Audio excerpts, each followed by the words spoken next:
Este programa, Historias de Gente Común, porque todos tenemos una historia, cuenta con el apoyo de las siguientes empresas rosarinas.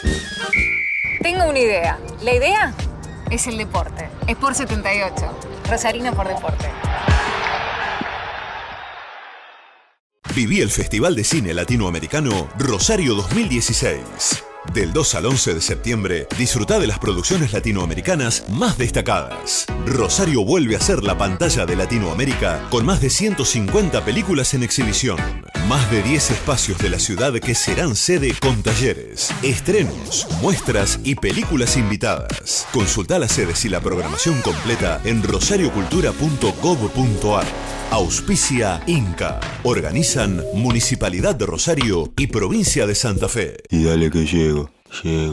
Llegó la nueva promo Oportunidad Iveco. Un mes donde vas a poder llevarte los camiones Iveco Euro 3 que siempre quisiste, con una financiación del 70% masiva a 5 años en pesos. Acércate a nuestros concesionarios. Que no se te escape esta oportunidad. Llego. Iveco, el camión. Hola, ¿cómo le va? ¿Qué dice? ¿Cómo anda?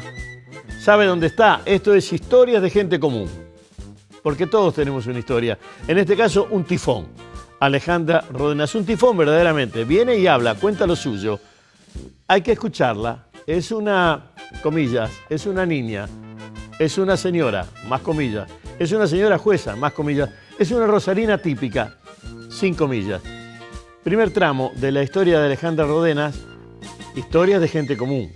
Porque todos tenemos una historia. Primer tramo de la historia de Alejandra Ródenas, señor director, ahora. Dame tu nombre completo. Silvana.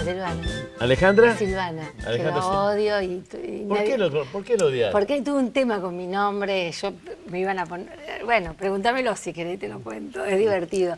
Porque mi vieja me puso Alejandra por un personaje de una telenovela de las primeras, creo. Pero porque mirá que está Alejandra la del Sábado también. Claro, no, pero era por un personaje al que le decían Alejo, de una telenovela de no me acuerdo quién. Y entonces... entonces, pará, me querían vos sos nacida en el cuando ya está la telenovela. No, yo creo... O radionovela. Yo soy 63, o sea que es radionovela, calculo. No, 63 hay telenovelas, bueno, seguro. puede ser alguna telenovela o algo vinculado con Susana Rinaldi o con alguna de estas actrices. Y me querían... Había un personaje que se llamaba Alejo. Y a mi mamá le encantaba Alejo o Aleja. De hecho, a mí... mis primos, todos en casa, Aleja siempre fue. Del Ale quedó después en la universidad, ¿viste? Y bueno, y después mi viejo, cuando va a escribir, va a anotarme, le preguntan, ¿y el segundo nombre? Y dijo que yo, Silvina no se puede. Bueno, ¿cuál sigue en la lista? Apurado, ¿viste? Silvana, bueno, pónganle Silvana. Y quedó como un nombre que nadie había elegido, mi mamá no había elegido y que a mí no me gustaba, entonces no lo uso, ¿viste? No lo uso, realmente que no lo uso. Pero bueno, las cosas de mi papá, ¿viste? ¿Naciste acá en Rosario? Nací acá, sí, nací acá. ¿Empezamos ya? Estamos en el aire. Yo... Pero en Rosario, ¿en qué zona?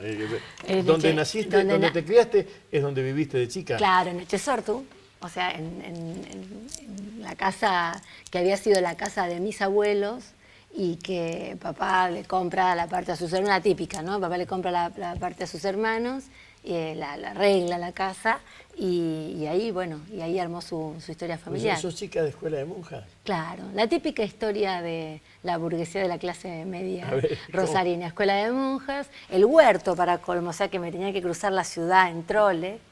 Nos llevaba, teníamos un tío que nos llevaba al colegio, pero mamá había estado pupila cuando ella era muy jovencita en ese colegio, así que, y tenía una tía. ¿Cómo es el apellido de tu...? Morandi, mamá era una... ¿Cómo? Morandi, mamá era una mujer muy especial, que había nacido en Máximo Paz, y que esas típicas familias de muchos hijos que vivían en el campo, que viste que los mandaban pupilos, entonces, como había estado pupila en el colegio del Huerto, y tenía una tía monja que también estaba vinculada al colegio, que yo, terminamos todas las Ródenas yendo al Huerto. Nosotras, mis hermanas, las primas, bueno, toda la historia. Sí, entonces me cruzaba la ciudad para ir al colegio y me cruzaba la ciudad para ir a Aricana. Lo que sí tenía mucho más cerca era Plaza Jubel, que era el club donde íbamos. Esas contradicciones típicas también de haber nacido en el seno de una familia nacional y popular y de ir a escuela privada de monjas, confesional, obviamente, Aricana, y un club con algunas intersecciones en las cuales me encantó estar, pero sobre todo en el colegio esta cuestión ideológica de escuchar todo aquello que en casa, la versión de casa era totalmente diferente, ¿no? Por ejemplo, yo tengo el recuerdo de, tenía una madre superiora bastante jodida de carácter y todo, profundamente antiperonista, imagínate, los 70 en un colegio de monjas. Perón era el demonio. El diablo, sí. Entonces yo llegaba a casa y decía, papá, yo imagínate que vos entrabas al living de mi casa y había sobre la chimenea la foto de Perón y de Evita, o sea, era lógico, ¿no? Y entonces yo decía, papá, me dijo la hermana tal que Perón quemó las iglesias. Bueno, ahí venía un insulto larguísimo. Y le decía a mi mamá, ves, vos sos responsable porque quisiste mandar a ese colegio y yo las quería mandar a la Pestalozzi, que era donde había ido él, que era obviamente la escuela pública del barrio, donde iban todos los chicos del barrio, ¿no? Por eso no curtí mucho el barrio, y lo admito a esto, salvo un par de amiguitas, pero no lo curtí porque los chicos hacían otra vida, una vida diferente. Yo hacía una vida en el centro, ¿no? Una vida desdoblada. ¿Y las lecturas? Ahí... mi casa era una casa muy grande, una casa larga, esas casas chorizos recicladas, y había como debe ser, ¿no? Si se puede utilizar ese término, una biblioteca. Y lo genial de esto es que, viste, cuando vos tenés una biblioteca grande, con muchos libros, con cosas mezcladas, acudías a la lectura. La cuestión de la enciclopedia, viste, de mi viejo comprando muchas enciclopedias y de todos, de una familia, mi mamá una lectora también, mis hermanos también, yo soy la menor de 4 y ser la menor de 4 implicaba que mis hermanos cuando yo nací estaban escuchando a los Beatles y tratando de vivir la revolución de esos años, ¿no? Sí. Con lo cual era como una especie de moscardón y medio insoportable en la vida de ellos, calculo. Ellos dicen que no, pero yo creo que sí, porque además a eso se le sumaba que teníamos una casa en Córdoba, donde pasábamos todas las vacaciones y donde ellos tenían un despliegue de amigos y bueno, aparte porque eran años convulsionados y años potentes y bueno. Y las lecturas, creo que uno de los libros que más me marcó fue estas cosas de ir a buscar los rusos. No sé por qué Dostoyevsky y Tolstoy estuvieron ahí en mi vida sufriendo, ¿no? Sí. Me acuerdo con humillados y ofendidos haber sufrido un montón. Y después toda la literatura latinoamericana que entraba más por la vida de mis hermanos que por la de mi papá. Papá era de los clásicos, ¿no? Y mi vieja también. Y después los diarios, a ver, en casa todos los diarios que había se compraban, se leían. Una explosión permanente de información, tal vez exagerada para una nena. Con los años yo lo que he logrado no entender, pero ver, es que el viejo Rodenas era una figura importante en la sociedad rosarina, por el peronismo y por Central. Pero no sé cómo es ser hijo de una persona que apenas das el apellido, te rotulan, te califican y te ordenan. No sé cómo es eso. Y a ver, fue muy complicado, ya ha dejado de serlo, porque bueno, obviamente uno elabora estas cuestiones. Cuando era una niña, tenía que ver mucho con el relato, con la novela familiar de aquellos años de papá preso en el sur, ¿no? Cuando se produce la revolución. No, bueno, pero eso es historia que te cuenta. Claro. Yo lo que te digo es tu vida. Pero la historia estaba. O sea, ser un niño y saber que tu viejo, o tener presente que tu hijo había estado preso, y no entender muy bien por qué había estado preso, y que tu hermano había nacido y que lo conoció casi cuando tenía 1 año, y toda esa historia, y las penurias de la vieja, y toda la historia. El relato luego de el haber vivido, digamos, esos años convulsionados y geniales a la vez, ¿no? De la vuelta del retorno a la democracia, el haber ido de la mano de mi viejo, viste, por los pasillos de Villa Manuelita, vestida como una nena, como una princesita de rosa en esos lugares, eso también formatea tu cabeza de una manera que te hace de alguna manera también idealizar parte de esa historia. Después viene el momento de romperla, que es la adolescencia, el No, bueno, ingreso a la sí, universidad. bueno, Ahora, eso, obviamente, ¿cómo es tener esa aportación de apellido? Y generalmente al principio te enojas un poco con la historia. Y de hecho también, de hecho ocurrió por una cuestión ideológica, digamos. Generacionalmente pensábamos diferente, habíamos tenido diferentes tránsitos, lecturas, relaciones. Pensá que mi viejo era del 21, creo, del 22, tendría que tener 90 y pico de años ahora, y yo había nacido anclada en un momento donde ya no se discutía, en plena revolución sexual, si lo podemos decir de alguna manera, para definirlo de alguna forma, donde ya no se discutía el rol de la mujer, más allá de que en casa había una amplitud con respecto a esas cuestiones, porque siempre estaba presente esto de laburen, tengan su profesión, hagan su vida, sean independientes, pero bueno. ¿Cómo fue enfrentarme con eso? Cuando era una nena era fuerte, ¿viste? Porque también había, como en toda figura pública, hay historias, hay fantasías, hay rumores, hay infamias, hay visiones también que son legítimas. Y después, ya adolescente y joven, ingresante de la universidad pública, también diferenciarme, ¿no? Diferenciarme sobre todo en lo político. Lo futbolístico para mí siempre fue como un ruido ahí atrás que tuvo que ver con la gloria, con la cosa fantástica de la hinchada de Central, del folclore con Newell's. Nunca fui una futbolera, la menos futbolera tal vez de la familia, para eso estaba Tato, mi hermano. O sea, ahí sí estaban bien divididos los roles femenino y masculino en casa. Pero la cuestión política, que era el pan de cada día en casa, claro, me definía en un lugar. Y me definía en un lugar también de hija de... ¿viste? Y me sigue poniendo en ese lugar mucha gente. Hago todo lo posible para que esto no se entienda ni como un enojo con mi propia historia, que de hecho no estoy enojada para nada con mi historia, ni tampoco estoy enojada con la historia de mi padre, porque fue la historia de él.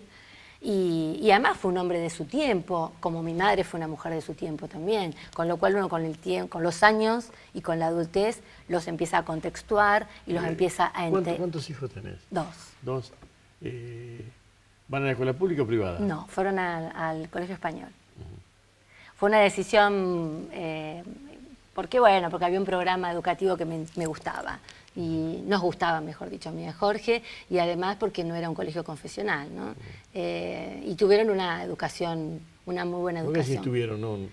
¿No siguen? Sí, ¿Tienen? Isidro estudia Derecho, está en 5º año, es músico. O sea, tenés un hijo estudiando... Tengo un hijo de 21, estudiando Derecho. Derecho, que es músico además, y tengo una hija que terminó el año pasado. Ella sí terminó los últimos años en el Estela Maris, en Fisherton, porque nos habíamos mudado, y que terminó el colegio y se está preparando para ingresar a la Cosettini. Se ingresa en el traductorado de inglés. Y pinta, son los dos tienen los dos una beta muy artística marcada, producto de la unión de dos personas bastante explosivas. Naciendo en el 63, me decís, obvio, el 73 te agarra muy nena, 10 años. Sí, pero... pero el 83 te agarra con 20, o sea, ya no hay ninguna excusa. La democracia, digamos que es tu punto de partida hacia la sociedad rosarina. Si marcamos 20 para hacer un redondeo. ¿Cómo era ese Rosario del 83? Era hermoso. Porque con 20 vos ya seguro estabas en la facultad. Yo ya estaba cursando la facultad, yo soy ingreso 82, con lo cual fue la última camada de estudiantes que ingresamos con ingreso, ¿no? Con lo cual me toca esta cosa tan genial, que fue resistir a algo que era obviamente mucho más... se estaba cayendo la dictadura, obviamente, pero igualmente nosotros lo vivimos como una cruzada, ¿no? Esto de pelear por el ingreso irrestricto. Obviamente milité, no es que obviamente, en ese momento aparecía el PI, había una fuerte... El PI, el Partido Intransigente. Exactamente, había una fuerte presencia de la Franja Morada en la facultad, y yo obviamente fui a buscar la mesa de la JP. Y bueno, quedaron entrañables amigos de militancia de esos años. Milité toda la carrera y un poquito más, y después, apareció este huracán menemista en el cual realmente no sentía que me podía quedar ni pertenecer, y ya había rendido el ingreso a tribunales, porque ya me quería independizar, porque ya vivía sola por una serie de motivos, y ya, digamos, la militancia quedó a un costado y me quedé en la carrera académica, ¿no? Y después trabajé como empleada un tiempo en tribunales, después fui funcionaria y ya desde el 2000 soy jueza. Con lo cual, para mí el tribunal fue una especie de refugio de algunas cuestiones en las que yo no me sentí que podía formar parte. ¿Sabes qué? Hubo compañeros que en ese momento, discúlpame, se fueron al Frente Grande, del grupo que nosotros militábamos en la universidad. Hay una, no la noto, hay una deformación del lenguaje de quienes escriben o redactan fallos o tienen que, si te toca hacer sumario, hay una deformación del lenguaje que construyen la frase de un modo muy particular. No noto eso. ¿Sos una jueza que hace fallo o sos una jueza que no hace fallo? No te noto redacción en el lenguaje, ¿no? Redacción de jueza. Porque uno se escinde también, ¿no? Yo, digamos, porque hay una escisión también, hay una escisión en el sentido de que... vos estás partida en dos por lo menos. Sí, por lo menos en dos. No sé si en 3 o en 4, con suerte, capaz que en 5, no sé. Pero hay algo que tiene que ver con el oficio de ser juez, que yo lo tengo muy claro, que es un oficio. Tal vez porque no tengo una consciente pertenencia, ni consciente ni inconsciente, ni necesito pertenecer a la familia judicial. Esto lo digo con mucha tranquilidad. Aprecio a muchísima gente del Poder Judicial. Porque, me siento identificada con algunos. Hay una especie de... Todas las profesiones tienen eso, ¿no? El reconocimiento del que es de la misma profesión, diferenciándolo del resto de los habitantes de una ciudad. Así los médicos se cruzan, los panaderos se cruzan, ni siquiera es corporativo, es simplemente afinidad hasta de lenguaje. Exactamente. ¿Vos reconoces una ciudad en donde los judiciales se mueven de un modo particular? Yo creo que hay tampoco tanto como se lo piensa, tampoco tanto como se lo ve desde afuera, tampoco, creo que hay claras diferencias entre los egresados de la Universidad Católica y la pública, pero apareció esta historia... En determinado momento debo decirte que para mí los tribunales de Rosario fueron tomados por la Católica. Había una importante cantidad de gente de la Católica, pero después te llevas la sorpresa de que te terminás entendiendo en lo ideológico, mucho más con uno ingresado de la Católica que con un ex compañero tuyo al que suponías que iba a mantener aquellos ideales de los que estábamos hablando. Pero bueno... ya los profesores, esto puede ser una tradición que puede haber funcionado hasta los 70, 80, pero ahora se mezcló todo. Me parece...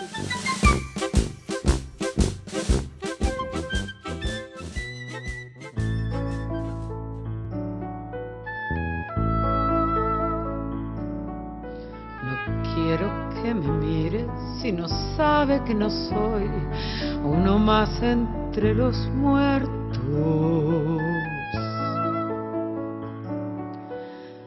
Quiero que me mire si no sabe que mi vida está en sus ojos, justamente.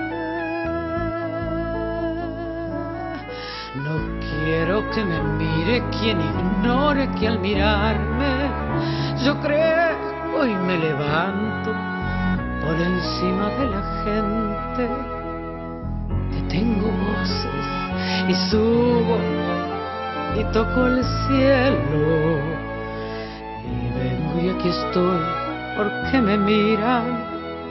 Yo soy el monumento. No quiero que me toque si no sabe que soy de dura piedra de otros tiempos. Quiero que me toque si no sabe que es preciso latir por esos dedos.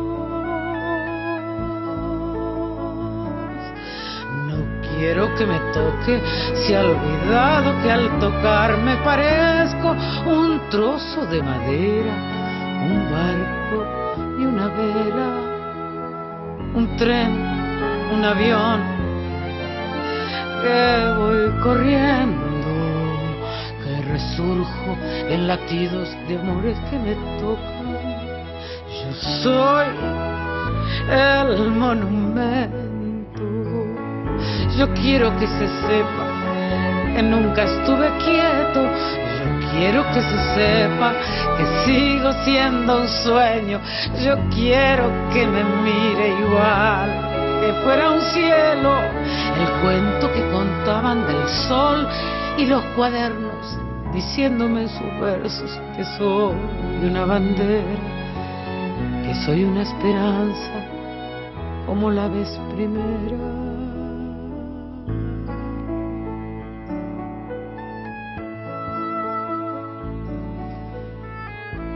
Quiero que me mire si no sabe que mira su rostro en un espejo. Yo quiero que me mire recordando que soy como la gente.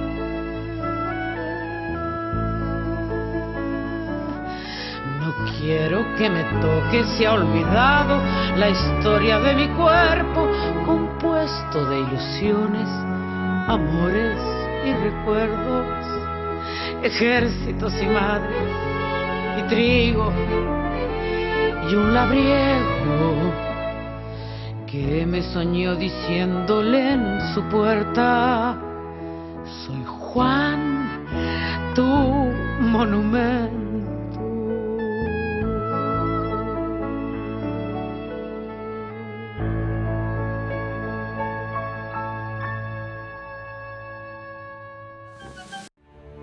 Es lógico que para regalarle un sobrecito a tu nieto tengas que esperar que abra el banco porque te da julepe el cajero.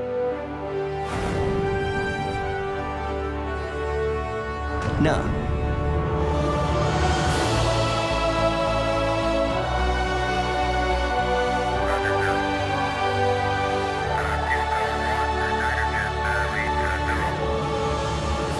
Lógico es que saques plata del cajero con tu tarjeta de débito. Es fácil, es seguro y es una sensación inigualable. ¿Estás pensando en usarla? Es lógico. Nuevo Banco de Santa Fe, acá, para vos. Bueno, habrá oído usted y habrá visto usted. Alejandra Ródenas no se calla nada, cuenta todo. Intentamos hablar sobre paisaje, geografía, hechos históricos y lo que nos cuenta es vivencias. Está súper viva esta señora, súper viva y actuando en la sociedad. Por lo tanto, su historia no está terminada, está siendo, los gerundios son verbos en tránsito, está siendo parte de la región Rosario. Segundo tramo de Historias de Gente Común, porque todos tenemos una historia. En este caso, Alejandra Ródenas. Segundo tramo, señor director, ahora. Podrías darme testimonio de otro hecho, que es el siguiente. 73, 83 estamos marcando como referencias. Pongamos el 83. En el 83 vos ya tenés absoluta conciencia de qué estás haciendo, pero todavía hay un mundo y una región y una ciudad que no tiene una conectividad universal. No están las redes, no hay nada de eso. De modo que ese salto te tocó trabajando de una justicia absolutamente regional, si querés, a un proceso de asimilación universal. Estamos hablando hoy y lo que vos digas o hagas, podés tocar dos botones y saber qué está pasando en el mundo con esos temas. ¿Cómo viviste ese cambio de una ciudad, de una profesión, de un edificio? De un decir también, ¿no? Exacto, sí. ¿Me expliqué? Sí, claro, sí, es fuerte, digamos. Te diría que es bastante desestructurante y creo que lo más grave que yo percibo es que hay muchos miembros del Poder Judicial que esto no lo perciben de sí mismos. O sea, como que, como porque te digo esto de la familia judicial, con todo respeto, porque hay miembros de familias judiciales absolutamente queribles, pero también hay familias judiciales que han marcado tradiciones que retardan y que retrasan, ¿no? Entonces, ¿qué es lo que te quiero decir? Que hay gente que no lo percibe de sí mismo, porque tampoco lo ha investigado demasiado. ¿Qué es lo que a mí me ayudó muchísimo para poder verme en ese lugar y para poder ver este fenómeno, advertirlo cuanto menos que vos marcás? La universidad. Yo trabajo en una cátedra de teoría crítica, o sea, en una materia de teoría general, que es una teoría sociológica del derecho, donde hemos hecho todas estas lecturas, benditas lecturas de los 80, que bueno, que te rompieron la cabeza, porque leer Foucault a los 80 no es lo mismo que leerlo ahora, como lo leen muchos jueces recién ahora, y vos decís, pero a ver, esto había que leerlo cuando tenías 20 años, porque ahora cuando lo lees desde otro lugar. Entonces, todo esto que a mí me pasó, cuando te comento que la militancia fue un lugar al que quise mucho, pero del que me fui con pena también, uno siempre deja abiertas cuestiones en la vida. Militancia es un peronismo de centro-izquierda, para ponerle una etiqueta. Era algo así como el ideario de los 70 traído a una JUP remixada, tal vez con una conciencia muy clara de que la violencia no era el camino y muy crítica de la violencia de los 70, pero a la vez entendiendo digamos, llevando la bandera de la aparición con vida, digamos, esto era muy claro. En cuanta marcha nos podíamos sumar, ahí estábamos, y con una visión bastante crítica de lo que llamábamos el peronismo de derecha, que bueno, vos sabés perfectamente que el peronismo alberga una serie de líneas que, bueno, que existen, tal vez existan siempre. En ese momento juvenil las mirabas con una visión mucho más de reproche y las podés entender como parte de un todo. Pero bueno, te digo, esto que a mí de alguna manera me situó y me permitió a lo mejor tener un lenguaje diferente y no estar hablándote ahora como una jueza tradicional o como la gente espera que hable un juez, es ese tránsito por la universidad, y es sobre todo la figura de dos personas, una es Lucía Seff y la otra es Juan Carlos Gardela. Repetime el nombre, la primera. La primera es Lucía Seff, que es la titular de mi cátedra en la que yo trabajo, una mujer que hizo una apertura a estas teorías en la facultad, y la otra es la de Juan Carlos Gardela, que funda el Centro de Investigaciones en Derechos Humanos, el primer centro de investigaciones en derechos humanos de carácter universitario, donde fuimos a parar los desencantados de la política, ¿no? Y donde empezaron nuestros primeros trabajos de campo, nuestra aproximación a algunas problemáticas de género, de vulnerabilidad, que esto no fue, de hecho, demasiado apoyado por el oficialismo en la facultad. De hecho, fuimos como una fisura y una bisagra. Juan era hijo de una familia muy tradicional, pero a la vez de gente muy noble, y él era uno de los primeros jueces que fue cesanteado en la famosa marcha del silencio del 68. No sé si recordás ese episodio donde él después se tuvo que exiliar en Alemania. Entonces él, cuando retorna a la democracia, yo creo que Juan retorna en el año 85, si mal no recuerdo, arma este centro y nuclea a un montón de gente, obviamente no necesariamente militantes de la JP de aquel momento, sino gente del PI, gente de la Franja, sueltos, desencantados de la política, y arma esto que fue muy interesante porque nos contuvo. Y yo creo que soy jueza por Juan, porque realmente yo era secretaria de un juzgado, estaba aprendiendo el oficio de ser juez, porque un secretario está ahí con el juez, y me acuerdo que no me iba a anotar para ser jueza. Estaba con dudas, y él me dice, anímate. Digo, pero Juan, es para cubrir unos cargos en los juzgados de instrucción. Yo ya estaba trabajando en la justicia de instrucción, había hecho mi carrera en el foro penal. Y entonces, bueno, ahí yo estaba con Ángela Upa, que tiene 18, me acuerdo, en el bar de la facultad, y me dice, hace un paso por el Poder Judicial. Bueno, y ahí seguí, todavía no me fui, ahí estoy resistiendo. Y sigamos con esa imagen. Los médicos, cualesquiera sean ellos, tienen dos sitios que son el privado y el público. Pero vos ves que hay lunares por todos lados, que son los hospitales y las clínicas y sanatorios. Está distribuido en la ciudad la corporación médica. El médico está... Hace un poco Creo equilibrio. que esa construcción alemana de los tribunales sigue siendo ominosa, sigue siendo como el lugar de la libertad y del pecado. Como si ahí adentro todavía hubiese secretos. Sí, un lugar de luces y sombras, ¿no? Y un lugar donde realmente... A ver. Te digo, voy de nuevo. Vos sos juez y yo dice, es jueza. El edificio de tribunales. Sí. Pues si es médico, puede sí, estar en 20 lugares. La representación simbólica del ciudadano común respecto de nosotros es... a mí me pasa que cuando alguien me conoce, por fuera de las amistades de la vida y de las amistades que uno va sumando, dice, pero vos no parecés jueza. O sea, esto que me decís vos del uso del lenguaje, ¿no? Del carácter simbólico de lo que yo digo y de lo que pretendo decir. En estos días, esto va a salir cualquier otro día, no mañana, en estos días una jueza a quien le mataron o se murió su exmarido, hace un discurso, y hace un discurso en el Congreso, Sí. y dice, no sé cuál es la palabra, el sujeto I-O, hace Claro. el ir No, barra bueno, O, porque eso está hace el ir barra O. escrito. O sea, entonces digo, está dictando una sentencia. Bueno, Y es lo una jueza enco- que está pasando por una situación muy es lo que no, particular. es lo que no encontré en vos cuando te digo lo del No, lenguaje. no lo vas a encontrar tampoco porque, a ver, hubo una fractura en mi subjetividad.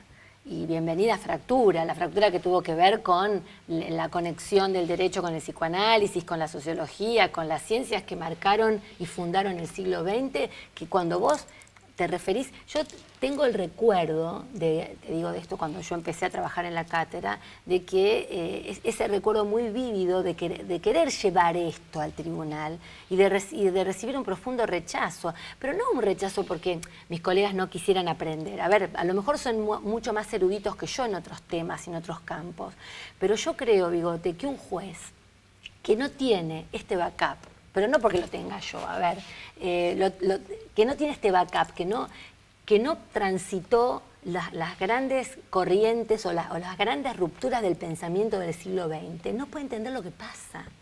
Porque no alcanza el código. Un código lo memoriza cualquiera. Yo te presto un código... A ver, ahora que estamos en pleno proceso de adaptación al nuevo sistema, por supuesto, ahí, fíjate vos, en el nuevo sistema aparece esto del juez retirándose de su lugar de palabra de clausura. Por supuesto que el juez sigue dictando sentencia, pero este lugar del juez que investiga y a la vez juzga y sanciona y que se siente dueño del otro, dueño de la víctima, que le expropiaba el conflicto a la víctima, decía el conflicto es mío y ahora con tu conflicto voy a hacer lo que yo quiero. Esta mirada crítica sobre ese rol del juez es lo que están sufriendo obviamente algunos compañeros, no digo todos por supuesto, pero muchos compañeros jueces al enfrentarse con un paradigma de investigación diferente. Pero esto ya estaba pasando antes, o sea, los sistemas procesales son como cajas. Está bien. El contenido, sí, ¿viste? yo, más que esto, que es el análisis teórico de esas dos formas de entender la justicia, a lo que voy es a otra cosa, que es la siguiente. Esto sucede acá y sucedió, a mi modo de entenderlo, mal. O sea, no estoy de acuerdo con la reforma Superti. Creo que la reforma Superti es traidora de lo que había que hacer, pero no es eso lo que digo. Lo que digo es que vos sos una persona a caballo de un manejo de información que era de libros y de correos. Y hoy estás siendo persona con un manejo de información que es universal y por métodos ultra rápidos, en donde el grado de conocimiento de las ciencias o de los hechos cotidianos era con una velocidad y de un modo, y ahora es con otra velocidad y de otra forma, de otro modo. Eso es de lo que vos sos experiencia o conejito. Sí, y eso es muy perturbador. Es muy perturbador, pero a la vez, te vuelvo a repetir, me siento situada en un lugar que tiene que ver con mi formación, que me permite sostenerlo, no resistirlo, me permite entenderlo.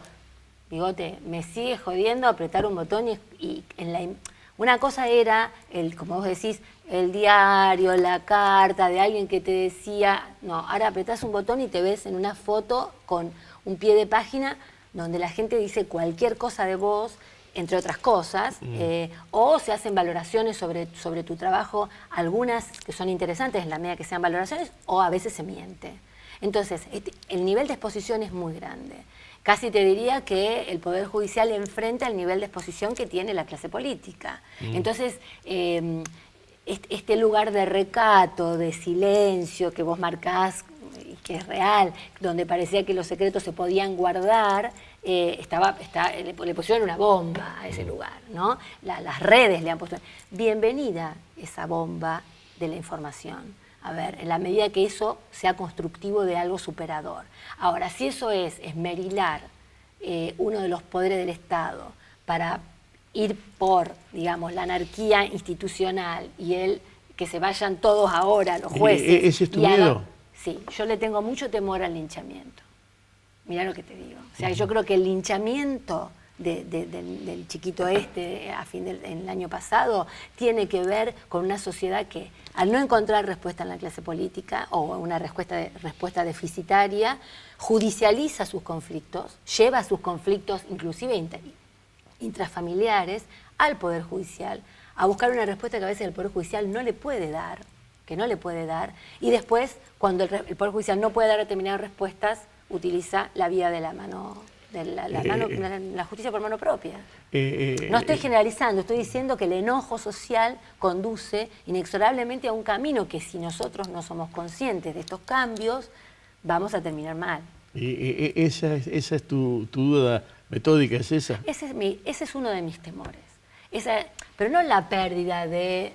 Yo no necesito una toga, ni necesito que me traten de vuestra señoría, ni mucho menos. Todo lo contrario. Yo soy Alejandra Rodenas y la mayor parte de las veces soy Ale, aunque en mi infancia me decían Aleja. Yo lo que creo es que justamente estamos justo al límite de que nos terminen de perder el respeto. Y si bien es cierto que los respetos se ganan por las propias acciones, una sociedad enojada, legítimamente enojada, porque esto que le está pasando a la sociedad rosarina, vos me decías, ¿cómo era la ciudad la ciudad de mi infancia? No pasaba nada. Cuando había un robo, cuando había una muerte, era una tapa de un diario que se leía durante 5 días. Yo creo que pasaba de todo, simplemente que había otro armado de la sociedad. Pasaba de todo de acuerdo a lo que esa sociedad tenía como... Bueno, obviamente los 70 fueron complejos en términos de lo que significaron algunos enfrentamientos políticos, pero... pero es que lo que pasa... Y dale que llego. Llegó la nueva promo Oportunidad Iveco. Un mes donde vas a poder llevarte los camiones Iveco Euro 3 que siempre quisiste, con una financiación del 70% masiva a 5 años en pesos. Acércate a nuestros concesionarios. Que no se te escape esta oportunidad. Llego. Iveco, el camión.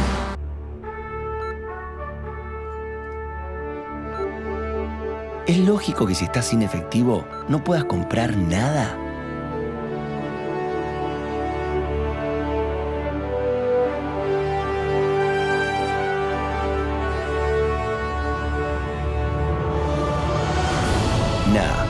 Lógico es que puedas pagar con tu tarjeta de débito.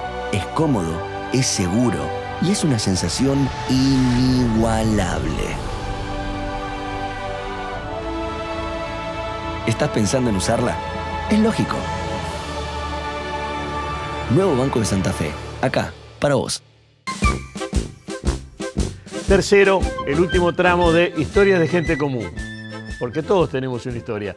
En este caso, Alejandra Rodenas. Allá en el comienzo hubo, en realidad, un juego sobre el nombre, el segundo nombre, que es, que no es, y la afiliación histórica. Es la hija de Tito Rodenas, un personaje clavado en la historia del peronismo y clavado en la historia de Rosario Central. Un personaje histórico. Ella es la hija. En determinado momento planteamos eso. Cómo se vive teniendo esa medalla en el pecho y esa filiación en la espalda. Y ella lo cuenta a su modo. Este es el tercer tramo de la historia de Alejandra Rodenas. Historias de gente común.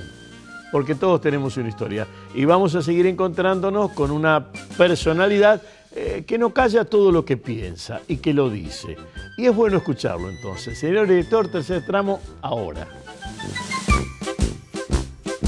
Lo que pasa es que hay que situarlo en cómo se informaba y cómo se informaba. Ingalinela y Kio no murieron, ahora murieron allá. No, entonces el hecho de la muerte violenta... Ellos también. Claro, el hecho de la muerte violenta, como respuesta a una militancia activa, no es patrimonio. No. O sea que lo que tal vez no hubo fue un condicionamiento de los medios para cambiar eso de un hecho... individual y medianamente colectivo para un grupo en un hecho absolutamente universal. Lo que digo es que los medios universales convierten en universal la tontería más grande y la tragedia más grande. Entonces, finalmente vuelven a McLuhan. Lo importante es que el mensaje sea parecido. Si el mensaje es parecido, terminas adoctrinado o masajeado. Y los medios que vos me decís es que clase judicial termine del mismo modo. Tal cual. ¿Y está mal o está bien eso? No, pero está profundamente mal. Pero además está mal, a ver, bien, mal, no sé, estos son términos muy fuertes. Creo que... ¿Los cambios es bueno o malo? Yo creo que por un lado, si pensado en términos de lo que significa la democratización de la información, es interesante. De que las cosas se hagan públicas, de que las cosas se sepan, de que la sociedad tome conciencia de esto. El problema es que hay anestesia dentro de la institución. Y cuando la institución está anestesiada y muchos jueces, por eso digo, no quiero generalizar, pero una porción importante del Poder Judicial sigue funcionando anestesiado como si viviésemos en el anterior paradigma, pero no me refiero al fuero penal solamente, me refiero en general a todo. Entonces ahí es cuando yo digo, pero a ver, tenemos que cambiar esto, acá hay que dar un salto cualitativo, acá que hay que ayornar. O sea, no puede ser que esto que está pasando en el afuera, todavía lo perfore el adentro. Porque puede estar, te vuelvo a repetir. Pero te lo pongo en dos circunstancias. Uso la medicina porque es una profesión liberal tan exactamente replicante como la de las leyes. Si en la medicina vienen y dicen, José tiene cáncer, el desconocimiento de la palabra cáncer y la identificación de la palabra cáncer con muerte define, José tiene cáncer. Entonces vos decís, bueno, José se va a morir. Después venís, ves cómo resolver ese tema. Pero la información alterada, José tiene cáncer, José se muere. Y por el otro lado, en el mismo tema, José es un criminal. Entonces va preso un criminal. No, José mató a Pepe, José mató a María. Bueno, eso es un criminal. También hay un juicio, como en el otro, por... los antecedentes que tiene tu cabeza, o sea, tu disco rígido. Lo que veo es que en el tema del cáncer vos te das vuelta y decís, no, bueno, investiguemos a ver qué pasa. Claro. Y en el otro, bueno, eso creo que está bien que haya una apertura. Totalmente, pero esa apertura se tiene que traducir, por ejemplo, Bigote, en trabajos, mira, fíjate, ahora justo la semana que viene... Es tu vida... es mi preocupación, es mi preocupación. Porque creo que la sociedad recupere la confianza en sus instituciones es tal vez el gran desafío de los próximos 20 años. Yo creo que la democracia tiene una profunda deuda con la sociedad. Pero no solamente en las cuestiones vinculadas con la seguridad. Tiene una deuda con la sociedad con respecto a lo que significa, digamos, la educación, lo que significa una buena salud pública, lo que significa... digamos, una distribución de la riqueza que la democracia no ha podido de alguna manera equilibrar. Entonces, entre todas esas cuestiones que la democracia le debe a la gente, creo que además está y ocupa un lugar importante hoy el Poder Judicial. ¿Sos feliz siendo jueza? A veces sí, a veces no. Es muy fácil eso. No, me estás diciendo algo. Hay momentos en que soy profundamente feliz, porque uno puede producir rupturas, por ejemplo, toda esta cuestión que tuvo que ver el año pasado con las intervenciones en cuestiones de género, con el tema de la nueva ley de trata y las cosas que pudimos hacer, independientemente del discurso machista acerca de lo que significa la vida prostibularia o no, generar esa bisagra, esa participación directa en acontecimientos que rompen, ¿no? Que por lo menos intentan romper una conciencia acerca de, más allá de que 2 o 3 detenciones no implican un cambio rotundo, pero sí una punta de lanza, por lo menos en la ciudad, que estaba muy dormida en ese tema. Ahí disfruto mucho. Y después hay momentos en que en que padezco esto, lo padezco y lo sufro y le quemo la cabeza a los chicos, a Jorge, en casa, pero trato de cortar porque además también, y vos me preguntabas, yo no estoy formateada como jueza. Tengo esta parte mía vinculada con la docencia. No soy una docente de una materia dogmática, con lo cual soy una docente de una materia de libre investigación, ¿no? de una teoría, de una parte del derecho que sería la formación inicial que tienen los alumnos, que es romper los mitos y las ficciones del derecho. Y después está ese lugar de la literatura que es un lugar donde yo ahí sí me siento profundamente contenta y me siento más Alejandra. Pero bueno, este es el oficio que elegí para ganarme la vida. ¿Y la ciudad te contiene? Me contiene la ciudad en relación a determinadas personas, pero no me contiene la ciudad en su totalidad, no. Sí me contiene... Pero pará, porque lo que te estoy preguntando es con vos y tu circunstancia. Vos sos Alejandra Rodena, la hija de Tito Rodena, que es un personaje dentro de la política, lo conversamos, dentro de la política partidaria, dentro de la política deportiva, dentro de la resonancia que tiene la historia de Rosario. Lo que te pregunto es eso. También me casé con un resonante. Sí, bueno, ¿qué es Rosario y qué sos vos en Rosario? ¿Cómo es tu diálogo con Mi diálogo con Rosario tiene que ver con esa historia que vos marcás y también tiene que ver con la elección que hice para formar mi familia. Porque, digamos, la pertenencia familiar, ya te dije, hubo rupturas, hubo desacuerdos, hubo acuerdos, hubo afecto y también hubo muchos enojos. Y después elegí armar una familia, que lo elegí cuando en general en los 80, 90, viste, la cuestión era no armar nada, era irse, era viajar por el mundo, era no establecerse, ¿no? Era un poco lo que circulaba en ese momento. Y ahí fue que me encontré con Jorge, que venía de una cultura y de un movimiento social totalmente diferente al mío. Fue una alianza rara, digamos. Entonces, ¿qué me contuvo? Me contuvo mi pertenencia, te vuelvo a repetir, universitaria, académica, y me contuvo también todas las relaciones que aparecieron a través de Jorge.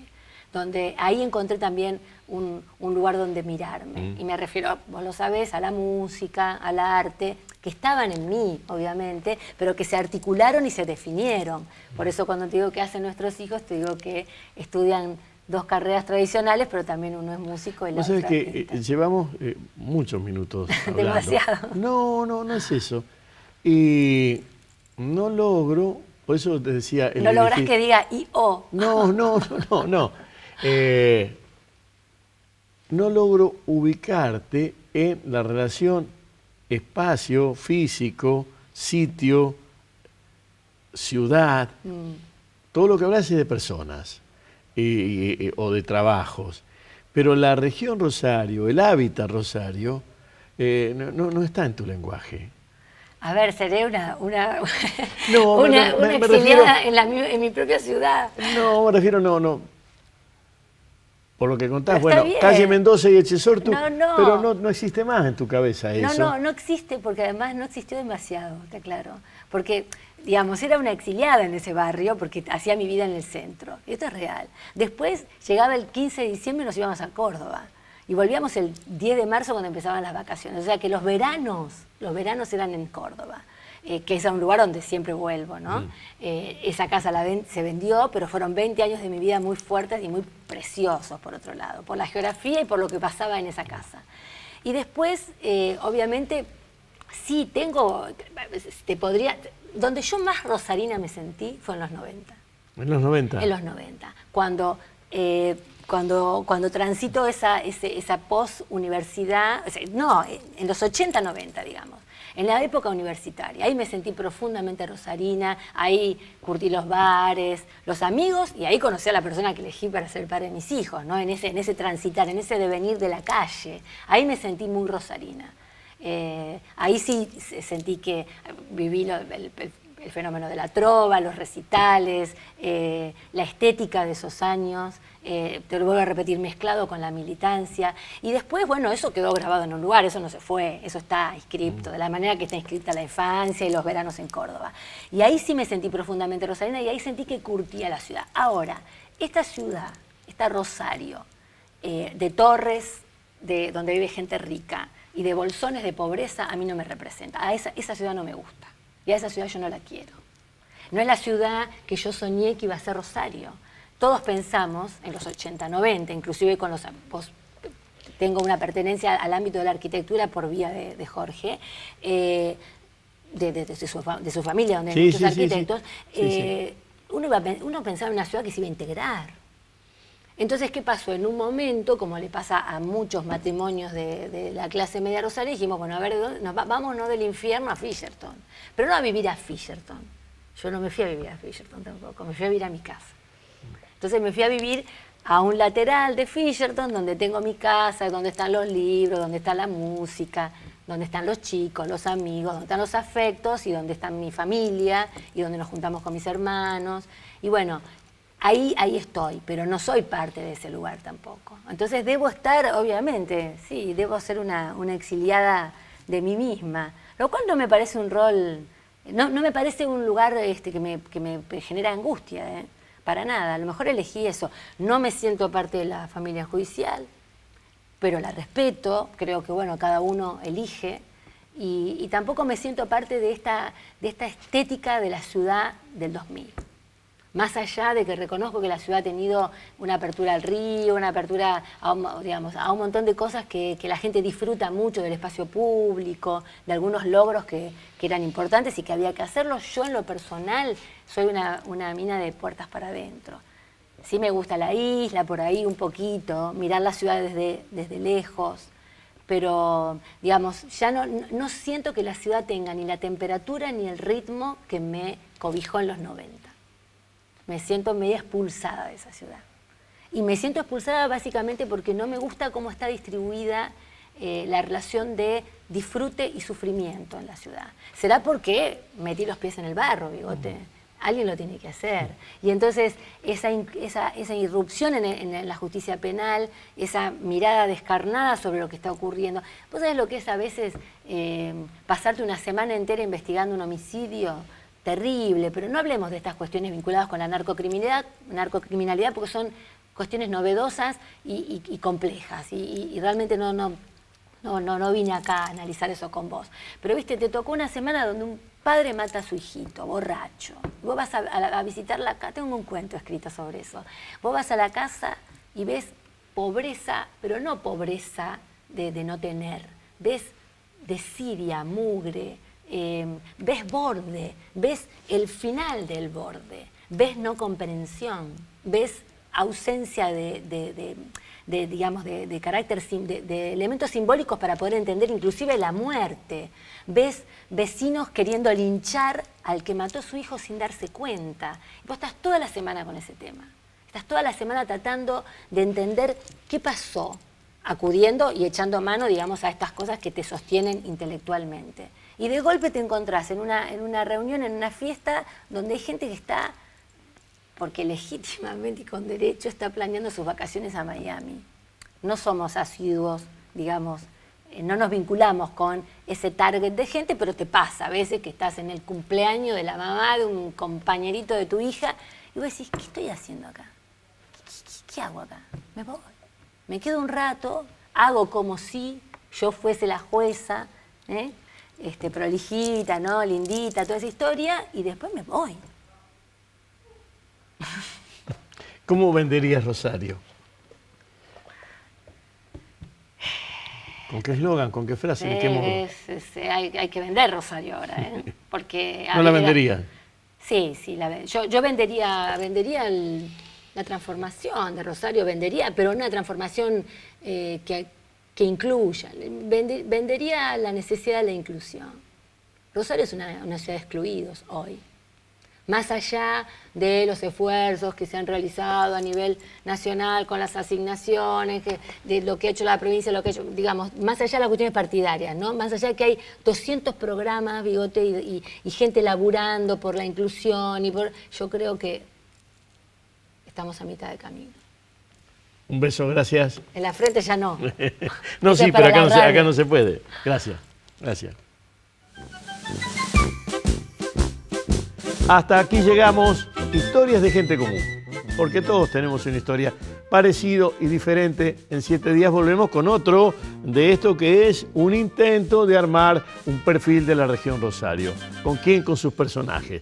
El de hoy, Alejandra Ródenas, nos dejó llenos de ganas de seguir escuchando, porque es, como dije, un gerundio, está siendo parte de su historia, está en tránsito. Hasta la próxima, un beso en la frente, gracias. Este programa, Historias de Gente Común, porque todos tenemos una historia, cuenta con el apoyo de las siguientes empresas rosarinas. Tengo una idea. La idea es el deporte. Sport 78. Rosarino por deporte.